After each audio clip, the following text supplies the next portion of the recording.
Yeah, right.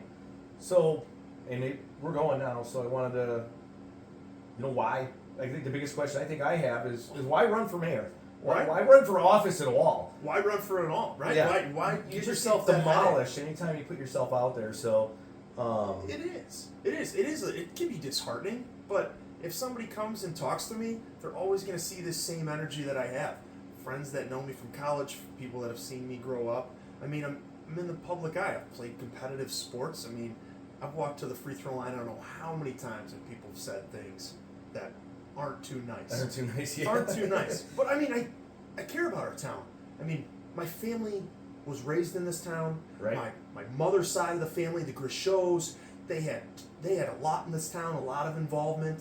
I mean, my father's side, they've had a lot of involvement. His brothers and stuff grew up in this town. Their kids grow up in this town. Right. One of my cousins is a firefighter in town. Oh, in town, right? in Fox Lake here? Absolutely, yeah. Nice. And it's like, I'm from this town. I mean, I'm created from this town. My mom's owned a business in this town for 35 plus years. She bought it from the woman that owned it Right before across her. right off Grand Avenue, right? Right, Yep. right across from Stanton School. Yep, I know where it's at. I And know where it's whenever Mr. Shefsick or somebody needed to give a kid a haircut or come down, she would take it and she would do it for free. I mean, he wouldn't let her. I mean, he would still push the money on Yes, her. yes. But it's just like we know the town. We know that we have been successful from the town. Right. I mean, the town gives us things and we reap from it, and also we want to spread out some joy to the town too. I mean, that's why when I graduated from college, I came back and I'm like, what am I gonna do?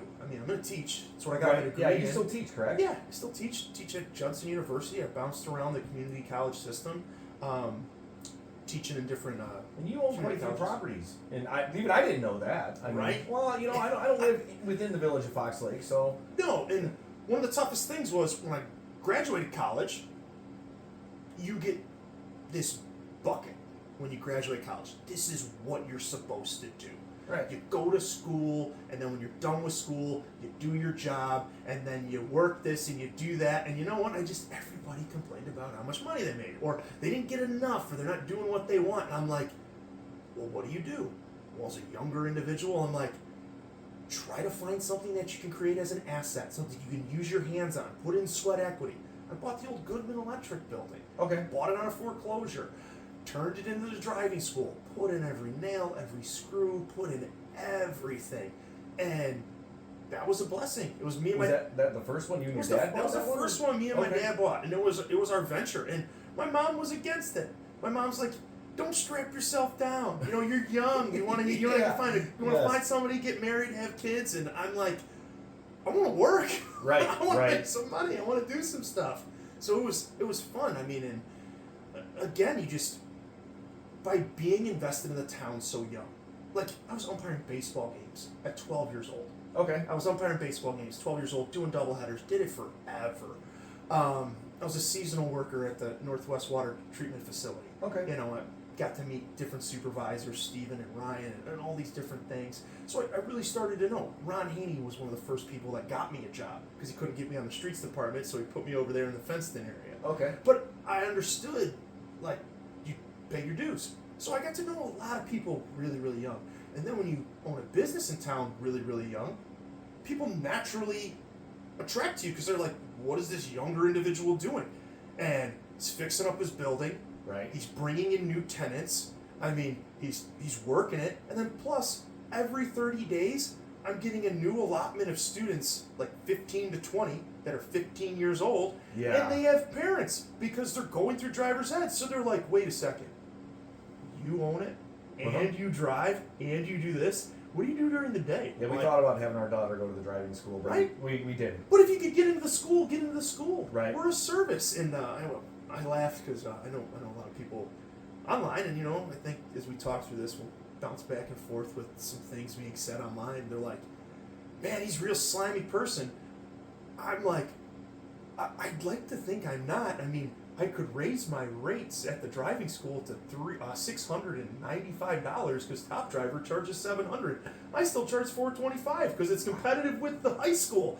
I just want to make sure people have a resource, and it's a blessing because anything we make, we put back into the buildings. That's Right. what we do. And How many properties down there in that?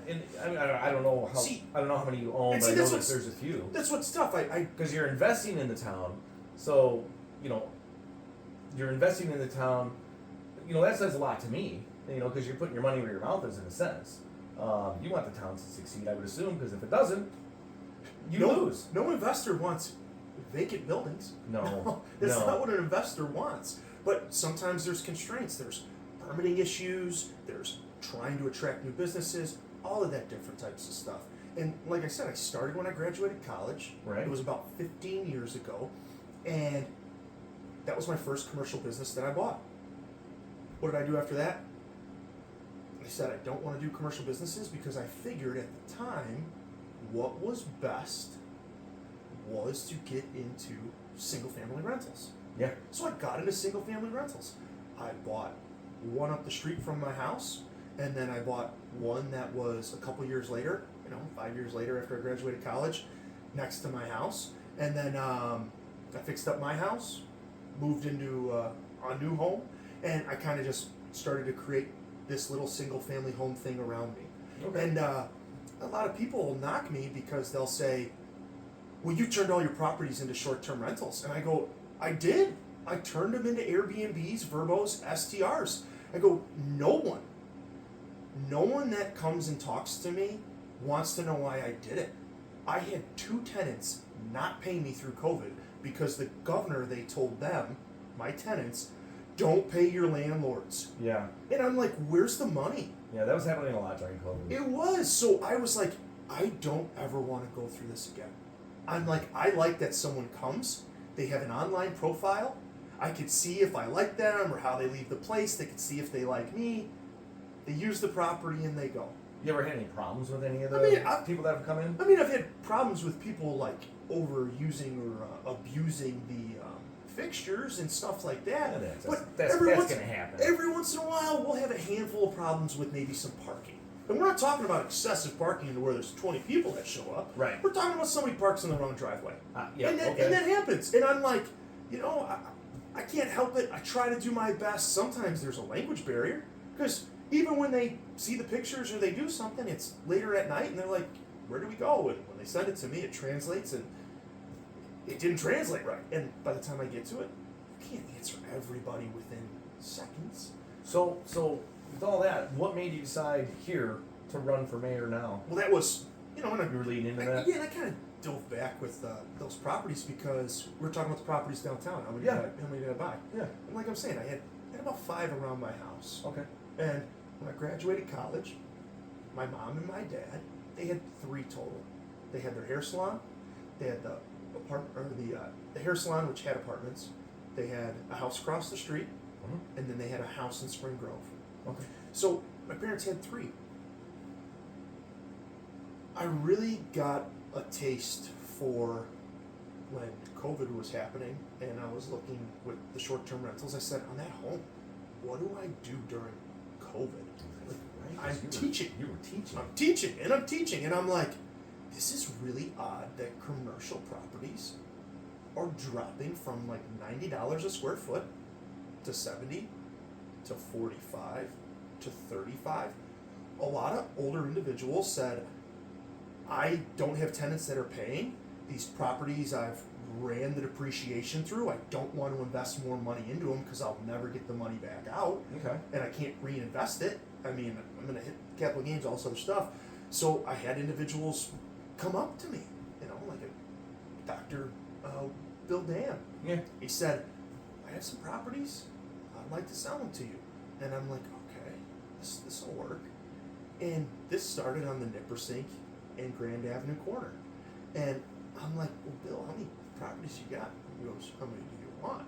And I was like, man, I gotta think about this. And it's just 4 years ago.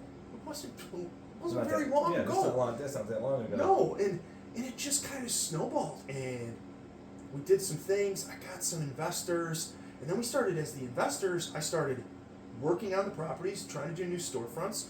Yeah, I've been in your truck. I mean, it's full of tools. Yeah, You're out there working on these things yourself. So trying to when I have time. Yeah. Right? I mean, and that's the thing. you work on them kind of not when you can, but Yeah. when you kind of need to, and other things, times come up.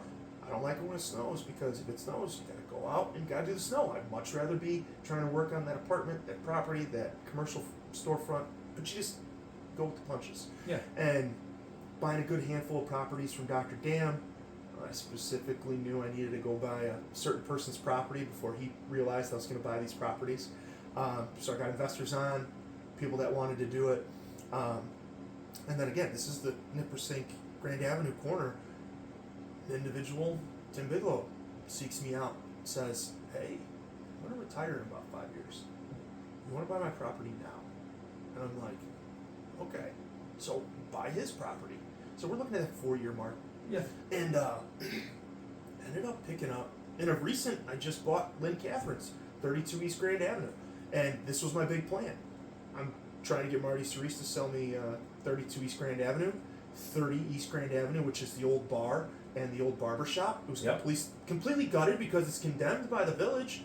We have the paperwork for it. It's been gutted. I'm a little upset with the village because they never turned in the right paperwork. It's been gutted since the day we bought it, but they still have it housed over $300,000 for value. I'm like, you guys don't have the permit? They're like, no one ever turned it in. And I've asked the village multiple times, why didn't we close out my permit? Don't know where it is. It's just those things, and they said it might have been a COVID flaw. So, of those properties, it seems like are a lot of those vacant now that you're looking to move people into, businesses into, There's two. and struggling to get businesses to go there, or no? There's 2 vacant spaces there. Okay. That's it. There's 2 vacant spaces on Grand Avenue and Nippersink. One, even when the investor was involved, I mean, he was a good friend. When he was involved, it was like, let's put somebody in here. And I'm like, no, we really want 5 Nippersink to be attached to 1 Nippersink if we can get this to happen. We want it to be a big restaurant. We want that white cloth experience. He goes, just put somebody in there. We want to get money. And I'm like, I get it, but we can hold this. We can sit on this one. We got 2 apartments above that are rented. They're paying the bills. It's money ahead. Right. The GNS bar, it's not a vacant building. It's literally waiting to be the outside patio for Lynn Catherine's so that it can be a bigger food establishment. That'd be nice right on Grand Avenue there. It would be, and it's part of the vision. I sent the rendering, and when I showed the rendering to the backyard project, a lot of people just said, we don't want a Starbucks downtown. I'm like, Starbucks. I get it. It's a rendering. We put a picture on there. Yeah. But we still like our coffee shop, and I'm pretty sure Pete at the coffee shop would like a Starbucks too, because if there's more competition, especially with a franchise, Starbucks, Pete's Coffee, Bigsby Coffee, Dunkin' Donuts, if you get these franchises, you get bigger tax dollars. Okay. And that's what we want. And people just jump down that rabbit hole. They're like, we don't want a Starbucks in town. I go, that's not what the rendering's showing. I see. It's just pie in the sky.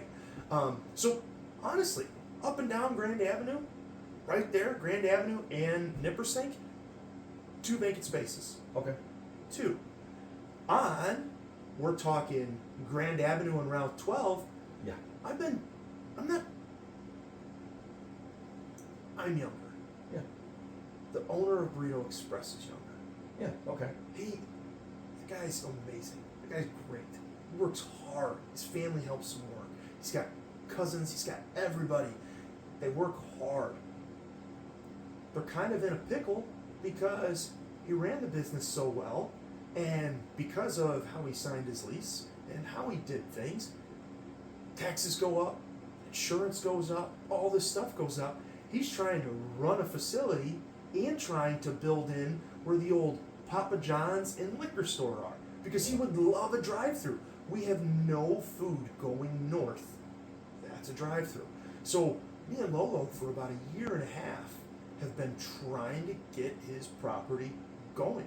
I mean, he wants to start a La Micochana. It says La Micochana Express, Okay. because when you create them, they're not actual franchise brands. They just say it's a city in Mexico, La Micochana, and then you attach something like underneath it, and it attaches him to Burrito Express. I see. It's the old Pizza Hut. And the old Yeah, Pizza I Hut remember burned. The old Pizza Hut burned 8 years ago. Yeah, there's been nothing there for a while. Not there for a while. I bought a couple of those buildings, and I didn't necessarily want to. Mm-hmm. I didn't want to. Grand Avenue and Route 12 right there. I was interested in buying the Furniture Doctor store Okay. because I know what you're talking. I had an idea, and the owner of the Furniture Doctor store said, you know, if you ever do want it, call me. You know, call me. Just call me. We'll talk about it. And I call him and I go, got some people saying some things, you know, and it's about, you know, the food pantry thing outside not being sanitary and a few other things, and I'm like, you know, I think I can really spruce up this building. I was like, I'd like 5,000 square feet. I can do what I did, just like my driving school, mirror it, maybe even build above it and do some multi-family mixed use. Because that's really how you can make some bread and butter. Get a Kunan or somebody that's a developer, you know, Scott Dixon, somebody. And says back, guy, the owner, when I called him, he goes, you gotta buy the whole corner. I'm like, okay, all right. I'm like, I gotta buy the whole corner. I'm like, all right, let me sit back and look at this. I'm like, I got the beef jerky outlet, I got a dog care, tailspin. Beef jerky, yeah, used to be. Yeah, right. And I mean, Radio Shack. and you got it. It is, and half the Radio Shack's still vacant, but it's part of his thing. Right. It's like, and then So did you end up buying the whole thing? I had to buy the whole thing. Had to buy the whole So thing. the whole thing on that corner, the only space that's vacant, because again, It's the old Pizza Hut. the Pizza Hut's the La Amico Chana. So Burrito Express has been working with me to pay for these bills and the utilities, but Yeah. he's just not up and running yet. So Okay. it's like, it's not like it's vacant, but it's on a lease. Okay. But really, the only vacant space is the old Dunkin' Donuts. So we're looking at 3 spaces, 3 of them, because when Lolo moves Burrito Express into old Papa John's, old tobacco and liquor, Yeah. he's taken over 5,000 square feet, and it's perfect because 5,000 square feet is just what he needs with a drive-through. Yeah. And the La Amico Chana is the old ice cream If you had a place. drive-through, I'd probably go there. People would. Yeah. I mean, you could call in. It's real hard when you pull up off of Route 12. It's really hard to pull off. It is. Route 12. And even if you got a truck or a I work go, yeah, van I see or something. You see the size of my van. Yeah. I'm not pulling in there. And for about 2 months, this was like a year ago.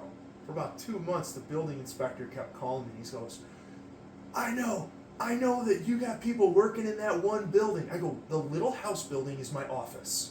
Oh yeah. I'm like, the It used little to be a house. car lot years It used to ago. be a car lot, yeah. The state cop had it. Yes, I I don't know. know. I can't remember his name off the top of my head, but I knew him. Right? He was a friend of my father's. Yeah, so I This knew. is- Waz. Was. I think that was his Dealership? name. I could be Okay. wrong. And I'm sitting there, I'm like, why are we coming after me? He goes, they're working in that building. I go, I drive by and I look, I'm like, these guys are all getting lunch at Burrito Express. Oh, I'm they like, got trucks parked. well, yeah, that's what they do, you know? Okay, Like, yeah, why comment not? trucks, Yeah, it's got a tree big service parking truck. lot. Absolutely. And they use it. And me and Lolo have had a great relationship forever since he's came back and bought back Burrito Express. Because he bought it, I'm pretty sure. He's told me before, I think it was Ralph's Burrito Express. I don't remember what it was. But there's a bunch, there's a few of them. It's Oh, family a couple of those buildings are getting fixed up along that line a little Yeah. bit here and there. And I haven't, and I'll tell people, I haven't gotten into some of those buildings yet because again, the Furniture Doctor, it's going to be a market. There's going to be just like Lake Geneva. I saw the Like, signs in front of it. There's people that are working to get it to make sure they know what they're doing with the group because once they go in there, it's real simple with temporary movable walls, all these different things. You don't just go and place one person in there Right. and then all of a sudden open it up and it's a mess. So they ground traction with this and they're working through it and I'm allowing them to do so. So that's that area, but how did all of that make you decide to run for mayor? That's a big jump. That's a big jump. It is. But it looks like you're investing in Fox Lake, and you want it to succeed. So obviously, the whole town being successful would also help you being successful. Is an assumption I'm having anyway. Absolutely. I mean, Bigelow Insurance, they're one of my tenants. Yeah. They all ask. They're like, we love going to JV Sushi. We wish we could get a beef. We go over to Dogs on a Chain. We can go to Carlos's or we can go to Burrito Express. But even if they have a client come out, it's whistle stop. It's even tough to be like, well, we're gonna go down to Moretti's. Like sometimes they want a different thing, and I think so many people for just this little amount of time. Because like I said, I bought a good amount of buildings 4 years ago. Yeah, I bought another good amount of buildings, and this is just in town. This isn't everywhere else, right? Right. I'm just the guy that decided to buy 2 city corners. Right. But with investors and my dad and my mom and my family, but people come to me because they see me, and they're like, "We don't like this. Like we're struggling. Why are our sidewalks not plowed? Like what's going on? Like are you supposed to pay for it?" I'm like, I'm not paying to plow the sidewalks. The sidewalks aren't part of the CAM, the Common Area Maintenance. Correct. Like, this is the village sidewalk. And they're like, who do we call? What do we do? And I'm like, it's just so much. And we've had so much turnover in the village with positions, public works, heads of certain departments, village administrators. I just started to realize, I'm like, there's so much that people say. I don't know if they really want change or if they're just bitching. Right. And I'm like, when I started to listen to it, and I started to go through it with my downtown project, investing thousands of dollars, tens of thousands of dollars, to get a green space downtown area back behind Grand Avenue and Nippersink Boulevard. And I finally got to the table with Donovan Day, and I get the email, and he's like, yeah, we're going to put it in front of the village attorney, make sure all the T's and the I's are dotted. You know, and we spent a year and a half on it. I just got ghosted. I'm like, wait a sec. What? You're not responding to me about the backyard project. Like, you told me I was going to get a memo in a week. Then I asked you, I was supposed to get this memo in a week that we're going to move forward with this big project. My investors are like, what's going on? What's going on? And all of a sudden it's ghost town. And then before we know it, it's wintertime. Everybody knows in winter you're not doing anything. Not doing anything else. You're not anything. Now all of a sudden it goes from 2021 to 2023, and people are like, man, what are you doing? So then I got to start paying off investors. Hey, you know what? You gave your money back. Here you go. I got to refinance this building, redo that thing, do this, do that. Because I'm like, I put my name out there. I want to make sure I'm going to finish what I started because I love the town. I got tenants in this town. I told people, come here. You know, this is your rent. This is what you're going to do, and this is how we'll do it. And again, I'm not a politician. Right. You can see it from some of my posts if people want to say it. Yeah. I mean, I'm competitive. I mean, I got a competitive edge. If you want to tell me that, you know, he doesn't know how to talk to people. I'm not cussing at you. I'm not putting a gun to your head. I'm just trying to have a healthy conversation, and I am uberly competitive. I want this town to compete. I am tired of hearing that Fox Lake has endless natural resources and views and all this stuff, and then when someone tells me, well, yeah, we got the lake, we'll just develop it around the lake. It's only 4 months. I have a surf boat. Yeah. I'm not getting in the water when it's cold. Yeah. Like, when my kids have to go to school in August, boat's coming out. Like, I'm not putting the boat in until May. I mean, I remember Fox Lake when I was a kid. You know, we used to go to Lakeland Plaza. We didn't have a washer and dryer, you know, so we had to go to the laundromat there at Lakeland Plaza. You had Kinney shoes, and you know, the parking lot was always full. That's in the 70s. Yeah.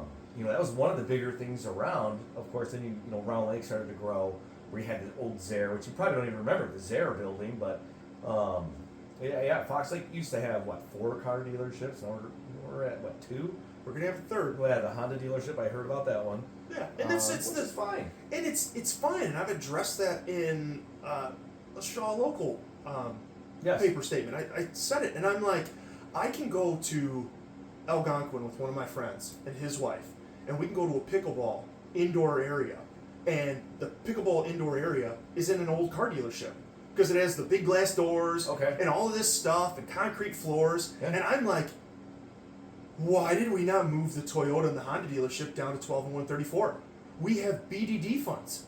Like, let's spend the money. Let's get the South Corridor going. Let's have a pickleball arena out here. let's get maybe a little dome with an indoor softball I gotta field. tell you, those sports arenas. I can't think of the name of the one. Canlin out in Libertyville. Yeah. For example, my daughter, when she's in club basketball, we're out there all the time. And you go in that thing, and it's got a soccer field.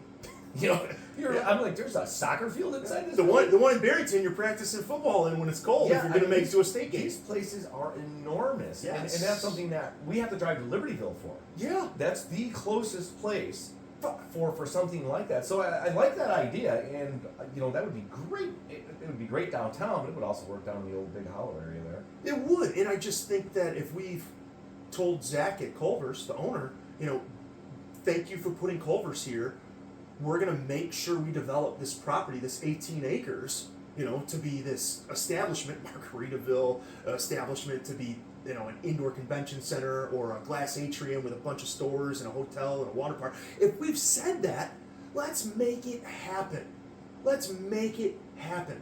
I mean, we, The old Ford dealership next to the Culver's, that's just been abandoned forever. it has, and, the village gets pretty good at some of the things because I don't know if our village exactly does its due diligence with some stuff.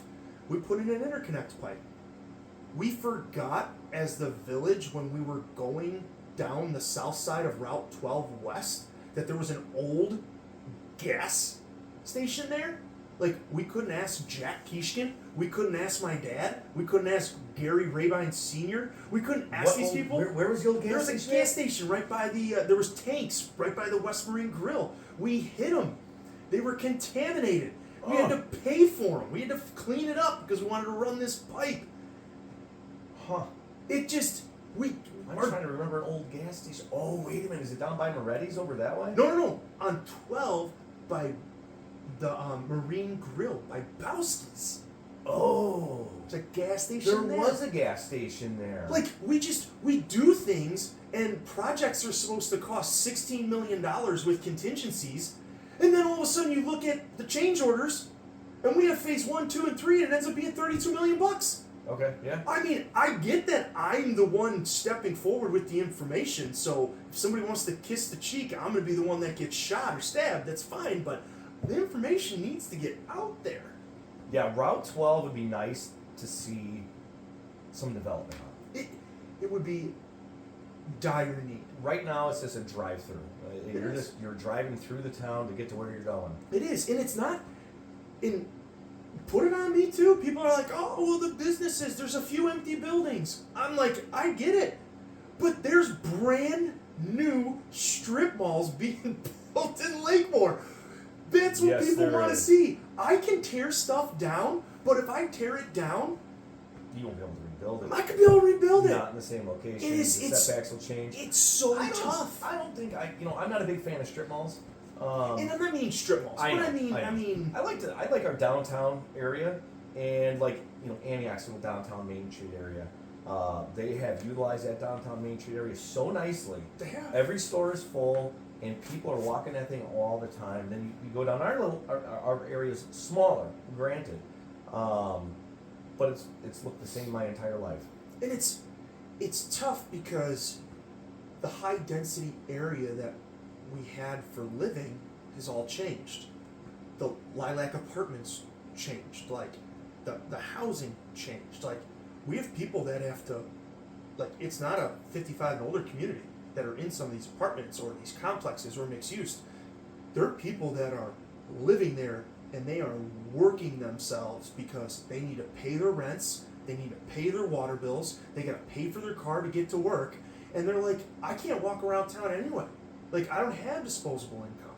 Right. So we have to find a way to get more rooftops.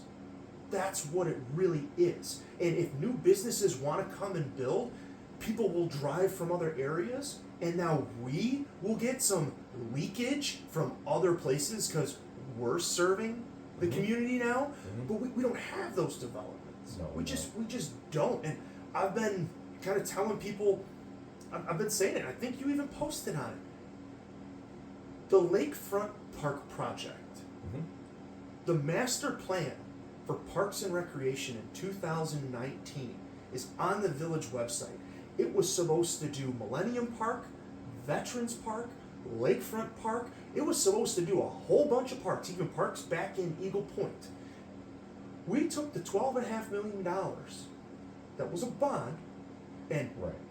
it's in the year-end audits. We did not get grants from Pritzker to pay for this whole park. We just didn't. We got some subsidiary grants, we got some Osland grants, and they did do some things. Like Brad Schneider paid for something, Tom Weber paid for something, and then also J.D. Pritzker paid for some with the Osland grant. These didn't cover the $12.5 million credit card. So I get And they didn't do all the parks. They were just able to focus on the one. on the one. And what's real tough is, people are like, well, you're throwing stones at glass houses, and it's like, no, we had a splash pad. It wasn't a bad splash pad. Quinn gave us money.